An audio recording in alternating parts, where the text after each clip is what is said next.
आपके भाइयों के लिए, और आप सुन रहे हो। मुझे शिकायत है आपसे, मैं गुस्सा हूं आपसे। मुझे हैरत है कि कोई परदेसी मेहमान आएगा, सियासत होती रहेगी, इलेक्शन होते रहेंगे। इससे पहले भी इलेक्शन हुए हैं सीमांचल में, लोग एक दूसरे के खिलाफ चुनाव लड़ते हैं, हारते हैं, जीतते हैं, बाद में एक थाली में बैठ करके खाना खाते हैं। सीमांचल ऐसा तो कभी नहीं था।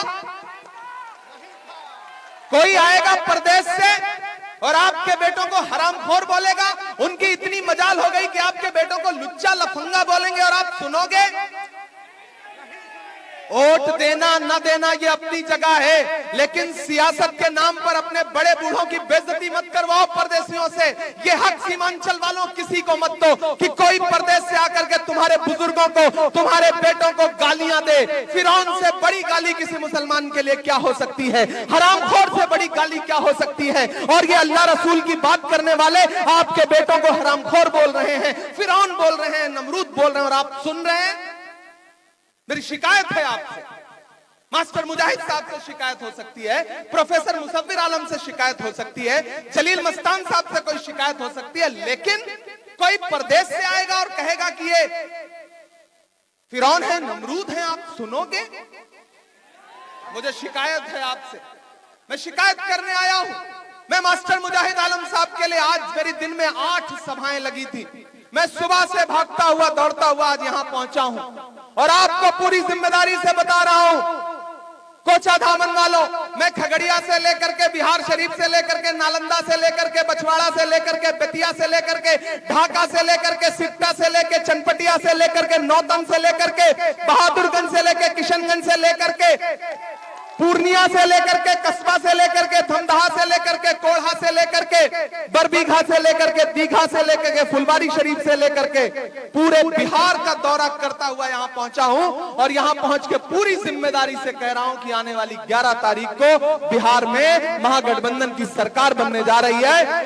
तेजस्वी मुख्यमंत्री बनने जा रहे हैं, तेजस्वी मुख्यमंत्री बनने जा रहे हैं।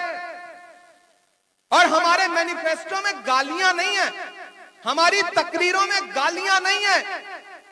हम क्या कह रहे हैं? उधर क्या कहा जा रहा है? हमें वोट नहीं दोगे तो फिरौन होगे।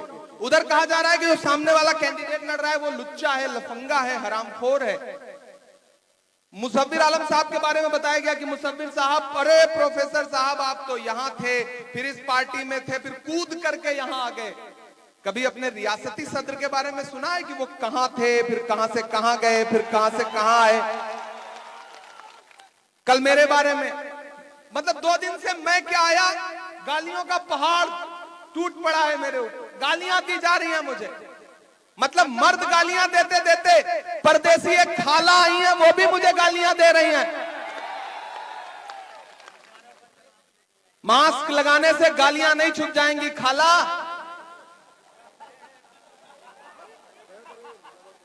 मुझे गालियां दे रहे हैं, मेरा कसूर क्या है? मुझे अल्लाह ने शायरी की सलाहियत दी तो मैंने उस शायरी से महबूबा के जुल्फ आंचल पे शेर नहीं कहा।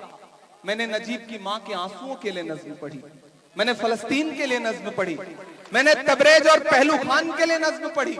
मैंने आपके दर्द को अपनी शायरी में जगह दी। और जब सीमांचल को 2017 में सैलाब में जरूरत पड़ी तो मैं उस वक्त सियासत में नहीं था।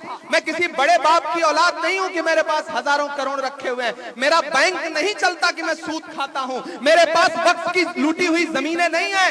गरीब परिवार से हूं, लेकिन मैं सीमांचल के लिए 2017 में आपके लिए राशन, आपके लिए दवाई, ये सब लेकर के 2017 में आया था। असलम अलीग इस बात के गवाह हैं। मौलाना असरारुल हक साहब जिंदा थे उस वक्त। मैं तब से सीमांचल वालों, मेरा आपसे रिश्ता है, कोई सियासी रिश्ता नहीं है, जज्बाती रिश्ता है।